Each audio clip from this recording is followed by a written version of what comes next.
Less than a year passed before the Bay of Pigs fiasco and the resolution of Cuban Missile Crisis.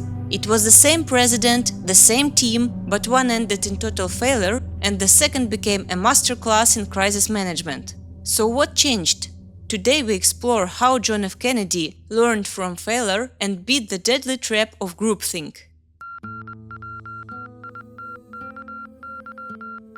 In psychology, groupthink refers to a phenomenon where the desire for harmony and uniformity within a group becomes more important than the pursuit of truth or the right decision. In such situations, group members tend to minimize conflict and rush toward consensus, without critically evaluating different options or perspectives. The group gravitates toward whatever idea aligns most closely with the majority, while dissenting views are ignored or actively suppressed. Over time, the group may even isolate itself from outside input altogether. The term groupthink was coined by American psychologist Irving L. Janis, who first identified and studied the phenomenon. His early research dates back to World War II, when he served in the military and studied the morale of soldiers. After the war, Janis became a professor at Yale University, but continued his investigations into group behavior. His findings were later published in the book Victims of Groupthink, a psychological study of foreign policy decisions and fiascos. Janis observed that within groups of military and political leaders tasked with making strategic decisions, long-term membership and stable group composition often led to poor judgment. Over time, these groups began making unprofessional choices, some of which resulted in catastrophic real-world consequences. Key information relevant to decision-making was often interpreted in biased ways. Unjustified optimism and overconfidence in the group's abilities were common. Any facts or viewpoints that contradicted the dominant narrative were either distorted or completely ignored. The end result was often an unanimous decision, yet one that turned out to be fundamentally flawed. Janis explained the destructive pattern as a form of conformity, driven by the desire to maintain unity and harmony within the group. This tendency becomes especially strong in groups with stable membership, close personal ties, and a shared interest in preserving those relationships. Over time, this creates a set of harmful mental habits that blind the group to better alternatives. It also suppresses individual thinking, especially the kind that's creative, independent, and critical.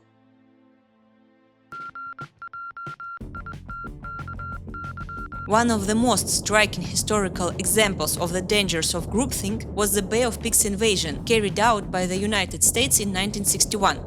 This military operation, aimed at overthrowing Cuban leader Fidel Castro, ended in total failure. Behind the confident planning and official optimism was a psychological dynamic described by Irving Janis: the desire for unity within a small, tight-knit circle of political and military advisors around President John F. Kennedy. By early 1961, the United States was locked in an intense geopolitical standoff with the Soviet Union. It was the height of the Cold War, an ideological, technological, and military race where any sign of hesitation or weakness was perceived as a strategic loss. In the 1959 Cuban Revolution and the rise of Fidel Castro were viewed in Washington as a painful blow. For the first time, a Soviet-aligned regime had appeared just 90 miles off the US coast. Cuba was immediately labeled America's backyard, and losing control over it was unthinkable. Kennedy's election in 1960 took place under the banner of revitalizing US foreign policy, making it bolder, more modern, and more assertive. The young president and his team were eager to prove that the strength of a new generation of leadership, ready to replace Eisenhower's cautious realism with decisive action. Kennedy had only just taken office in January 1961, and within weeks he found himself under pressure to assert power both domestically and on the world stage. Kennedy's inner circle consisted of highly educated, ambitious, and charismatic individuals, including his brother Robert Kennedy, National Security Advisor McGeorge Bundy, and Secretary of Defense Robert McNamara. These men were seen as part of the intellectual elite, the best and the brightest, and they believed deeply in the power of rational, scientific thinking to solve any political problem. But within this elite group, a subtle but powerful dynamic took shape. Rather than cultivating an environment of healthy skepticism, the team developed a culture of polished, intelligent agreement, a form of conformity masked as cohesion. Doubts were downplayed, dissent was rare, and when it came to make the final decision, it was less the result of open debate and more a product of shared assumptions and social harmony. So what did the Kennedy team actually decide to do? The plan was this: a small armed group of Cuban exiles, more than 1,000 men organized into what became known as Brigade 2506, would land secretly on the southern coast of Cuba, near Playa Girón, part of the Bay of Pigs.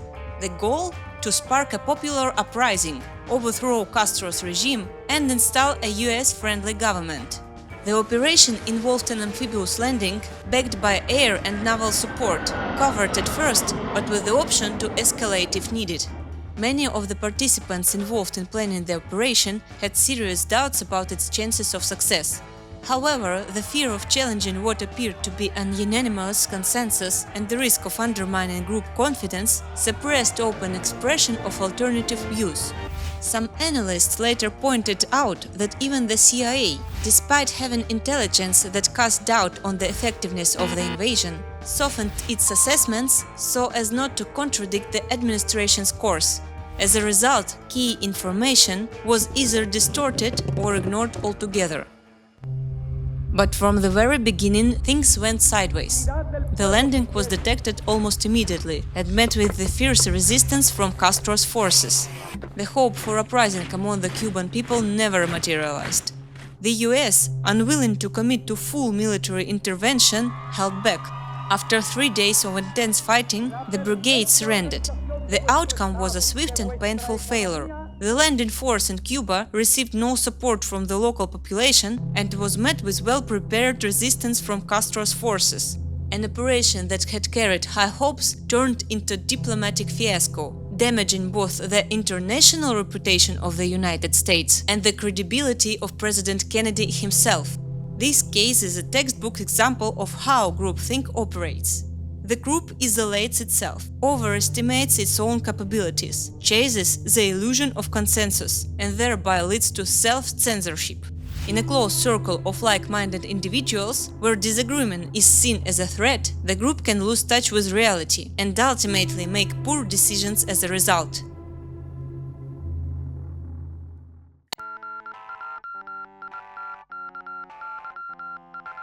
After the failed Bay of Pigs invasion in April 1961, President John F. Kennedy faced a storm of criticism from both politicians and the general public. The botched mission, which ended with the swift surrender of Cuban exiles, was a major international embarrassment for the United States and a personal blow to the young president's credibility. But what drew particular attention from historians and political analysts was how Kennedy responded to this disaster. Unlike many leaders who shift blame or retreat behind defensive rhetoric, Kennedy did neither. Instead, he publicly accepted full responsibility, stating clearly and directly that the failure was his to own. That moment earned him unexpected respect even from critics. Rather than distancing himself from the mistake, Kennedy used the crisis as a wake-up call to rethink how decisions were being made in the White House. He realized just how dangerous it could be to prioritize consensus at all costs and to avoid critical debate.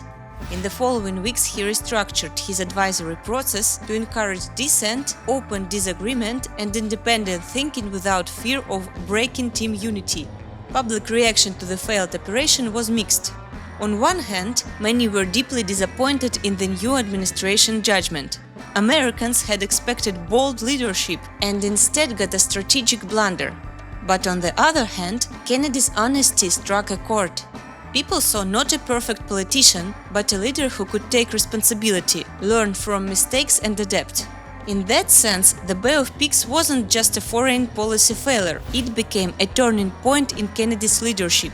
It laid the foundation for a more thoughtful and resilient decision-making style, which could prove crucial during one of the most dangerous moments of the Cold War, the Cuban Missile Crisis in 1962.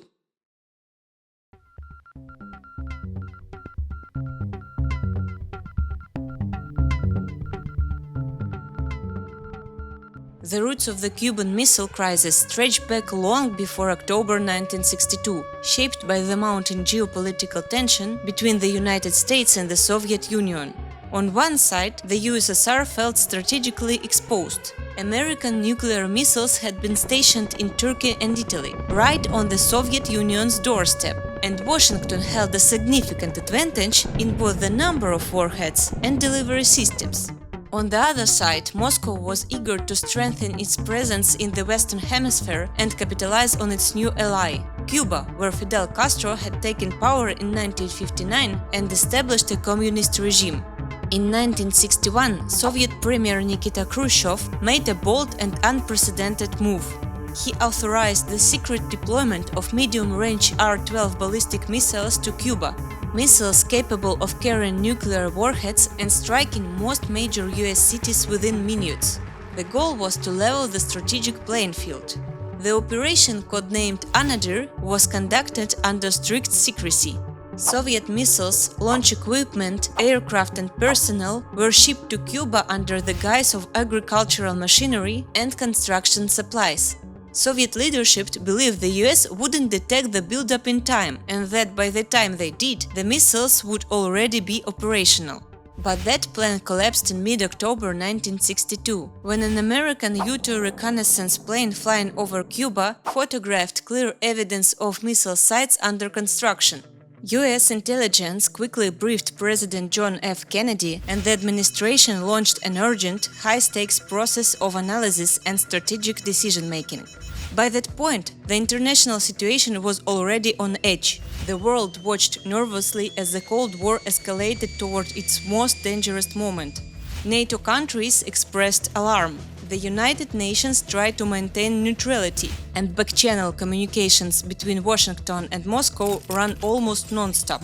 President Kennedy knew that any hasty move could trigger a full-scale war with the Soviet Union, a war that in the nuclear age might mean the end of human civilization. At the same time, doing nothing would signal weakness and the loss of strategic control over the Western Hemisphere. So the key question Kennedy faced in this situation could be summed up as: how do we avoid war while saving face? To allow careful, multifaceted evaluation of the situation, Kennedy created the temporary advisory body, the Executive Committee of the National Security Council, or EXCOM. This was a small group of top officials, military leaders, diplomats, cabinet members and advisors. Among them were Robert Kennedy, Robert McNamara, Dean Rusk, George Ball, McGeorge Bundy, and representatives from the intelligence community and Joint Chiefs of Staff. During the Cuban Missile Crisis, EXCOM operated under a very different model from the one that had failed during the Bay of Pigs. This time, President Kennedy deliberately created conditions where decisions were not made under pressure but developed gradually, through argument, risk analysis and open doubt. Here are some of the key practices that made EXCOM effective. First, delaying judgment, which means avoiding snap decisions. From the outset, Kennedy made it clear no decisions would be made hastily. He refrained from endorsing any proposal until all alternatives had been fully explored. This gave participants the freedom to speak openly, without fear of misaligning with the president's opinion. It was the opposite of the Bay of Pigs dynamic, where the decision had essentially been made before the discussion even began, and the group merely validated its inevitability. Second, bringing in outside experts. Kennedy didn't limit the discussion to his inner circle of political and military advisors. He invited independent experts, diplomats, academics, intelligence officers with diverse perspectives. These participants weren't constrained by political loyalty and were freer to voice sharp, independent views. Their presence disrupted the echo chamber of institutional thinking, broadened the analytical framework, and introduced alternative logic into the conversation. Third, splitting the group to counter conformity. At certain points, Kennedy deliberately split EXCOM into subgroups, assigning each to develop a separate strategy – blockade, airstrike or diplomacy. This helped avoid the trap of groupthink. The subgroups debated one another, rather than rushing toward consensus for the sake of team loyalty. As a result, the president received clearly defined scenarios, each with its own strengths and weaknesses, not watered-down compromises. And the last but not least, letting the military speak but not dictate. The US military leadership, especially the Joint Chiefs of Staff, pushed for tougher measures, including an immediate airstrike. Kennedy listened carefully, but treated their views as input, not marching orders. He understood that generals think in terms of threats and victory, but may overlook political and humanitarian consequences. That's why he aimed to balance military expertise with the broader responsibility of presidential leadership. These leadership strategies turned XCOM into more than just an advisory group. It became a model for critical, adaptive thinking under extreme pressure. This experience showed that in moments of existential threat, constructive disagreement and structured debate don't weaken a system, they may save it.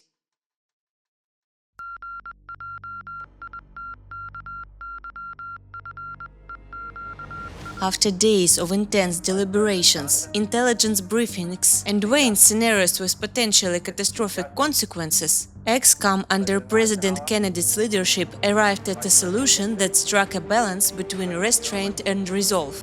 Instead of launching an immediate military strike on Soviet missile sites in Cuba, as many in the military advised, the United States chose to impose a naval blockade around the island, officially called a quarantine. The goal was to hold further delivery of missile components and ramp up diplomatic pressure on the Soviet Union. This response was firm but not overtly aggressive. The US made it clear any continued missile deployment or defiance of the quarantine would trigger more severe action, possibly even military force. Kennedy addressed the American public directly on television, revealing the presence of Soviet missiles in Cuba and explaining the administration's course of action. The speech reinforced US credibility on the world stage, projecting both transparency and resolve. But tensions escalated rapidly. An American U-2 reconnaissance plane was shot down over Cuba. US Navy ships intercepted and inspected Soviet vessels in the Atlantic. The world held its breath. One misstep and things could spiral out of control. The Soviet response was mixed. First, Nikita Khrushchev sent a heartfelt, conciliatory letter offering to remove the missiles from Cuba if the US pledged not to invade the island.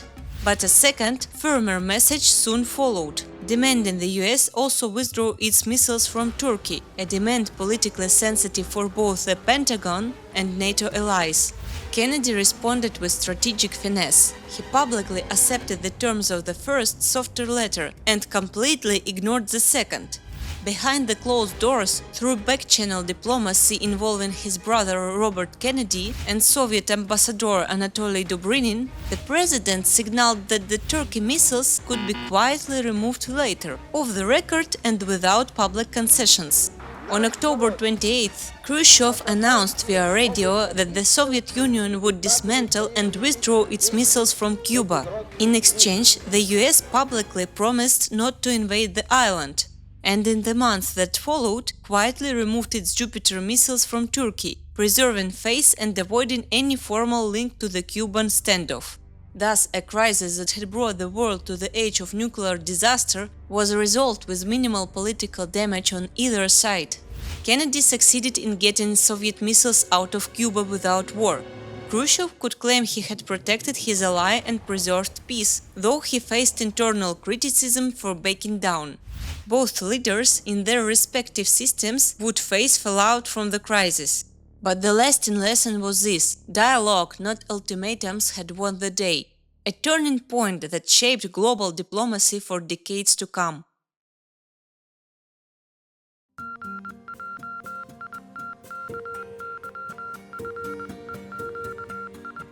The story of Kennedy between the Bay of Pigs and the Cuban Missile Crisis is not just the tale of two major international incidents. It's also the story of a leader's personal evolution. In the span of a single year, the US president went from being a passive chairman, quietly observing group dynamics, to an active facilitator, someone who could guide decision-making while preserving both critical thinking and accountability. This change turned out to be crucial. Kennedy came to realize that the danger wasn't just the external enemy, it was his own team when loyalty started to replace reason. Within XCOM, he made disagreement not just acceptable but necessary. He stepped away from the image of decider-in-chief and instead created a space where every alternative had the right to be heard. In the end, it was the ability to listen and to tolerate dissent that prevented disaster. This shift in mindset became a central case study for Irving Janis, the American psychologist who coined the term groupthink. In his book Victims of Groupthink, Janis analyzes both events: the Bay of Pigs as a textbook example of destructive conformity and the Cuban Missile Crisis as a case of overcoming it through deliberate changes in leadership behavior. By contrasting these two moments, Janis showed that groupthink doesn't arise by an accident. It feeds on fear of disagreement, hierarchy, and a culture of conflict avoidance. And it can be overcome by institutionalizing respect for dissent. Today, in an era of fast-moving crises, instant decisions, and constant information pressure, Kennedy's lesson feels more relevant than ever. Leadership isn't just direction and will, it's also the ability to create a space where others feel safe to speak up. Let me know in the comments what would have happened if he hadn't changed course. And don't forget to like, share and subscribe.